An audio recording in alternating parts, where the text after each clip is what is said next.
যারা করলা খেতে চান না তারা এভাবে একবার ট্রাই করে দেখতে পারেন। একটু তিতা থাকবে না এই প্রসেসে রান্না করলে।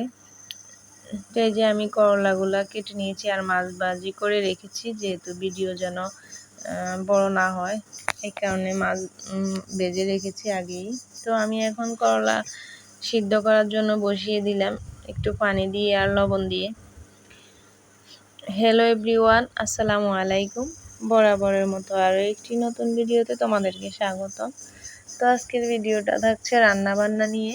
তো আজকে আমি রান্না করতেছি করলা দিয়ে মাছের ঝোল করব, আর সেটাই তোমাদের সাথে শেয়ার করলাম। তো যারা করলা খেতে চান না তারা এভাবে যদি রান্না করেন অবশ্যই খেতে পারবেন, আর ভালো লাগবে, তিতা থাকবে না তেমন।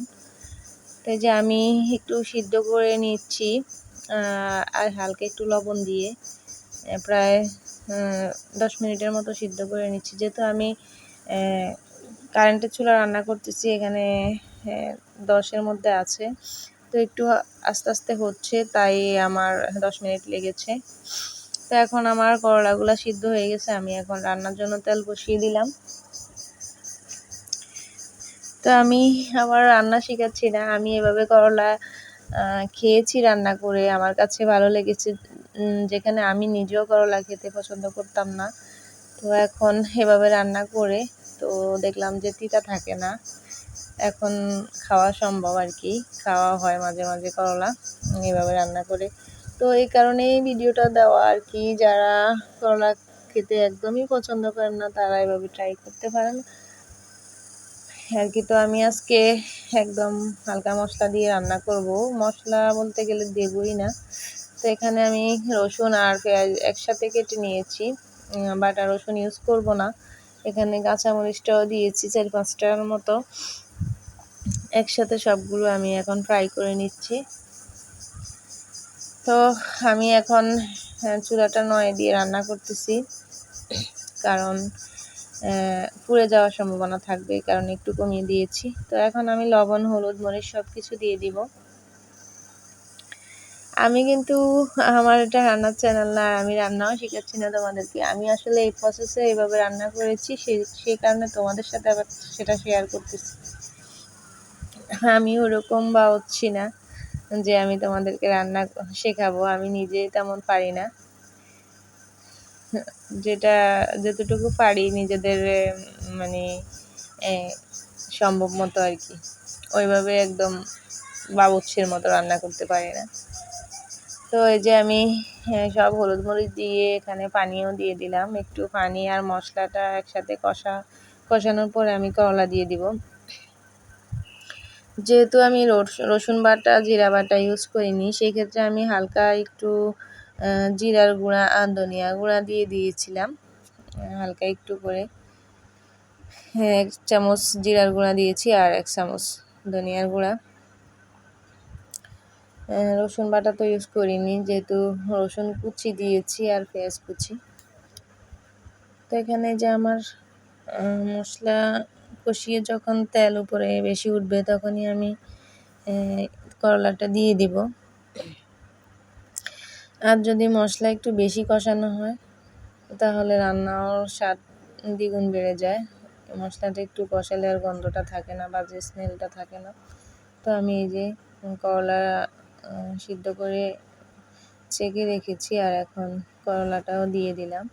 তো রান্না করতে বেশি সময় লাগবে না, কারণ আমি যেহেতু আগেই সেদ্ধ করে রেখেছি খানিকটা, তো রান্নাটাও দ্রুত হবে।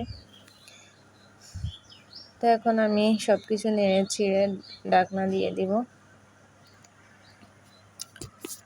তো আমি আসলে অনেকদিন পর আজকে একটা রান্নার ভিডিও শেয়ার করলাম।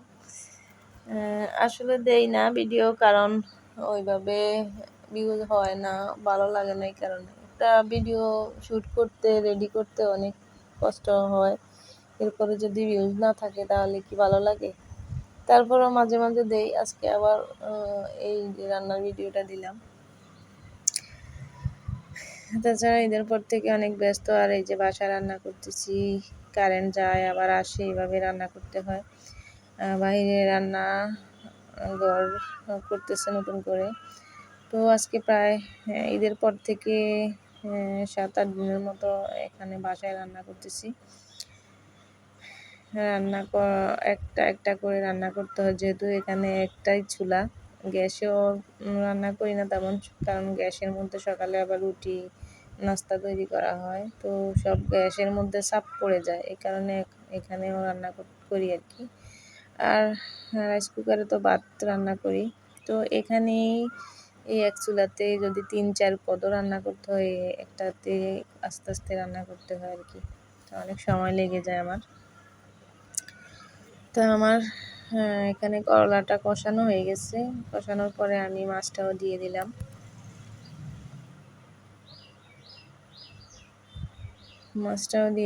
আর এখন ঢাকনা দিয়ে দিব। তো এতক্ষণ পর্যন্ত যারা আমার ভিডিও দেখেছো, এখনও চ্যানেলটি সাবস্ক্রাইব করোনি, যদি ভিডিওর কোনো অংশ তোমাদের কাছে ভালো লেগে থাকে বা উপকৃত হয়ে থাকো, তাহলে অবশ্যই চ্যানেলটি সাবস্ক্রাইব করে আমার পাশে থেকে যেতে পারো। আর যারা আগে থেকে আমার পাশে আছো, তাদেরকে অসংখ্য ধন্যবাদ। এই যে বলক চলে আসছে। রান্নাটার কালার ক্যামেরার কারণে এমন দেখা যাচ্ছে। আর আমার চুলা যে সাইড, ওই সাইডটা একটু অন্ধকার। আমার মোবাইলের ফোকাস আর হালকা লাইটের আলোতে যতটুকু হয়েছে ওইটাই। আর এখানে আমার কারেন্ট চলে গেছে, আবারও কারেন্ট চলে যাওয়ার পরে আমি আবার চুলাতে রান্না করতেছি, গ্যাসের চুলাতে বাকি রান্নাটা। তো এই যে আমার রান্নাটা কমপ্লিট হয়ে গেছে। তো রান্নাটা কেমন হয়েছে অবশ্যই কমেন্ট করে বলবে। আর এভাবে কে কে খেয়েছো আগেই জানো, এভাবে কে কে রান্না করেছো অবশ্যই কমেন্ট করে বলবে। আর যারা খাওনি তারা এইভাবে ট্রাই করতে পারো। আজকের মতো এই পর্যন্তই। সবাই ভালো থেকো, সুস্থ থেকো। আল্লাহ হাফেজ।